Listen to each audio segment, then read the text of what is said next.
ETV news বাংলায় প্রথম প্রচারিত হয়েছিল খবরটা।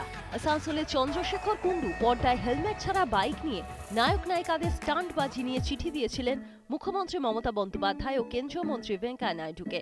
তিনি চিঠি লিখে জানিয়েছিলেন পর্দায় হেলমেট ছাড়া বাইক চালানোর দৃশ্য দেখানো যাবে না, দেখালেও বিধিসম্মতি সতর্কীকরণ দিতে হবে। এখানে মানে দরকার নেই, আননেসেসারি এখানে, সেখানে এই সমস্ত দৃশ্যে হেলমেট না পরে চালানো কোনো মানেই হয় না আর কি, এটা মনে হয়েছিল। এবং সেটা নিয়ে আমি জানিয়েছিলাম যে যদি এরকম দৃশ্য বাদ দেওয়া যায়, যত সম্ভব কম দেখানো যায় তত ভালো, আর যদি দেখানো হয় তাহলে একটা সতর্কীকরণ করা হোক।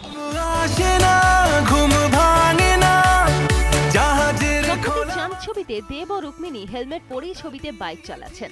এই দৃশ্যটি কোথাও আশ্বস্ত করেছে সমাজকর্মীকে। ধীরে হলেও সচেতনতা বাড়ছে টলিউডে। চ্যাম্প বলে একটা সিনেমা এসছে দেবের, এখন রিলিজ হয়নি। তো ওই সিনেমাতে একটা গানের দৃশ্য রয়েছে, যে দৃশ্য দেখে আমার খুব ভালো লাগলো, যে সেখানে হিরো এবং হিরোইন দুজনেই কিন্তু হেলমেট পরে বাইক চালাচ্ছেন। তো মানে হেলমেট পরেও হিরো হিরোইনরা বাইক চালাতে পারে এবং তাদের দৃশ্য শ্যুট করা যায়, সেটা তো মানে পরিষ্কার ওরা দেখিয়ে দিলেন। এবং আমার মনে হয় এর জন্য পুরোপুরি ধন্যবাদ এবং দেবো ইটিভিকে।